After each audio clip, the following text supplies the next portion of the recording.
Let me tell you a little story. Not a personal story as in my own story, but somebody I met.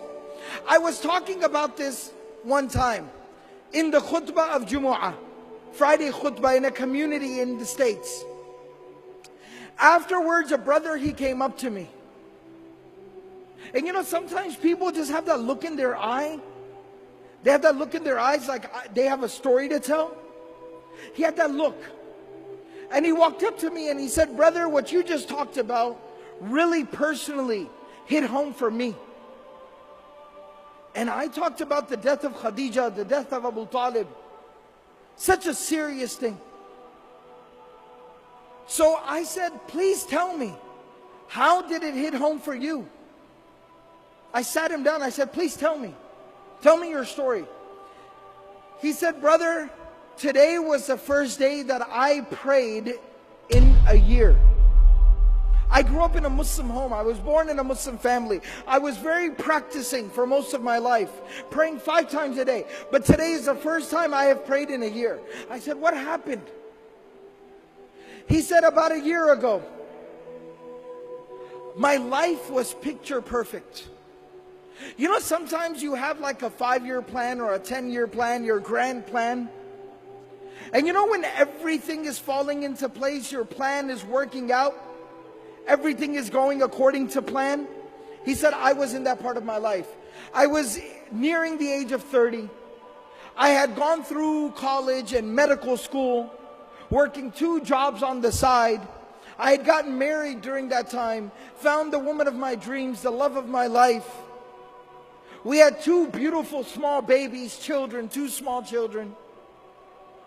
I was in my medical residency, working 16 hours a day.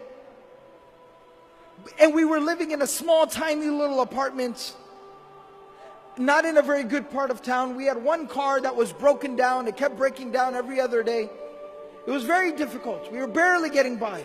Years and years and years we got through, some way, somehow. I was now nearing the end of my medical residency.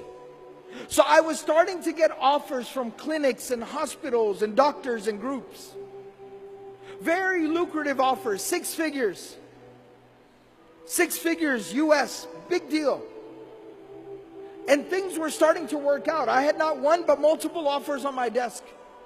We had gone looking for nice homes so we could buy a house in a nice neighborhood, nice schools for our children. We went to the car dealership and we're looking at minivans and nice cars. Everything was working out. All our dreams were coming true. And he said, one day I came home a little bit earlier than scheduled. I walk into my house. I said, "Salamu alaikum," practicing family. I said, "Salamu alaikum," as the sunnah is. And nobody responded.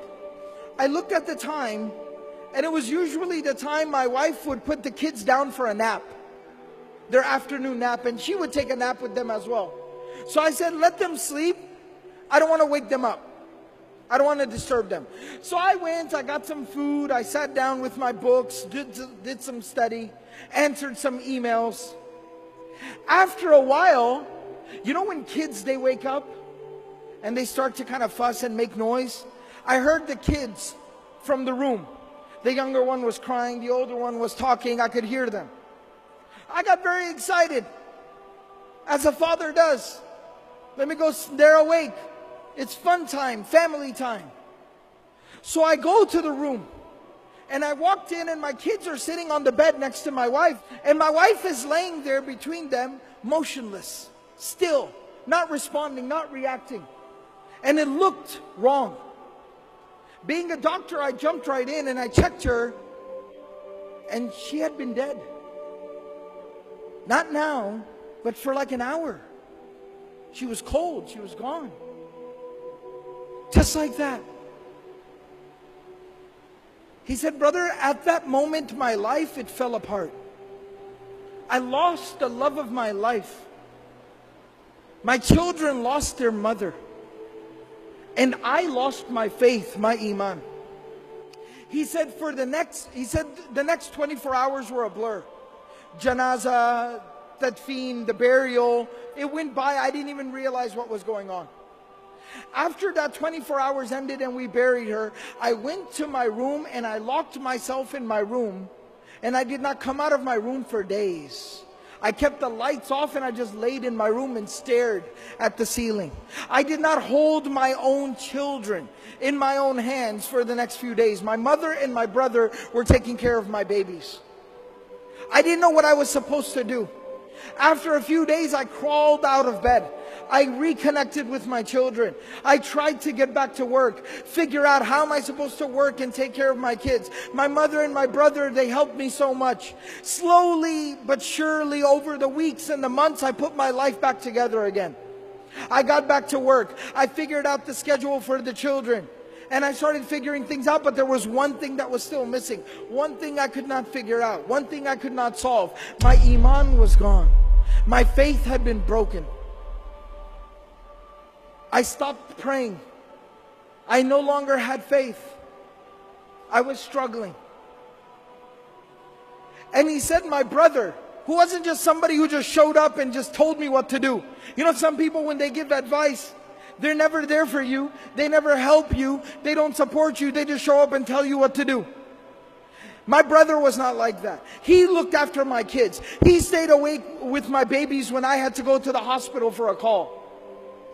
He's somebody who took care of me and my kids. I respect him. I love him. And he's very pious, very righteous. He prays. He kept telling me every single day, brother, come on, you need to pray. Brother, come on, you need to pray. But I kept resisting and refusing. He said, this morning, today, he showed up at my house and he said, I am not taking no for an answer. Mother will watch the children. You are coming to the masjid with me. You will come to Jumu'ah. You will put your face on the ground before Allah subhanahu wa ta'ala and you will pray. You will make sujood. You will say Allahu Akbar and that hole in your heart will be filled. And he said, and I came to the Jumu'ah, the Friday prayer, I heard the khutbah and you were telling the story of the Prophet ﷺ, how he lost the mother of his children, how he lost the love of his life. And I found the answer to my question. It made sense to me again. Think about this. After going through so much tragedy, how does somebody continue? How does the Prophet ﷺ wake up the next day, go out there and preach harder than he did yesterday, work harder than he did ever before, knowing that he's going to come home to an empty home, knowing that he's going to come home to an empty bed, knowing that he's going to come home and have to look his children in the face and wipe the tears from their face that their mother is not coming back? How did he persevere? How did he continue? It was at that moment that Allah subhanahu wa ta'ala provided him a solution.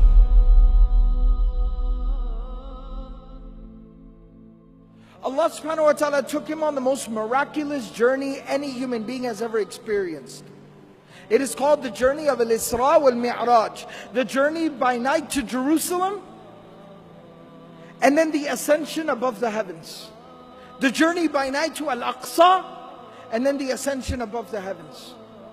And there he got closer to Allah subhanahu wa ta'ala than any creation of Allah has ever gotten. Even Jibreel alayhi salam stopped at Sidratul Muntaha and he said that you are to go forward from here. And there Allah subhanahu wa ta'ala gave the Prophet sallallahu alayhi wasallam a gift. And that gift was the 5 times daily prayer. And Allah subhanahu wa ta'ala told the Prophet sallallahu alayhi wasallam, difficulties will come. Adversity will knock your door. Tragedies will befall you. But every single time you fall, stand back up and say Allahu Akbar. Every single time you deal with a difficulty, say Allahu Akbar. Salah will heal your wounds. It'll solve your problems. It'll ease your difficulties.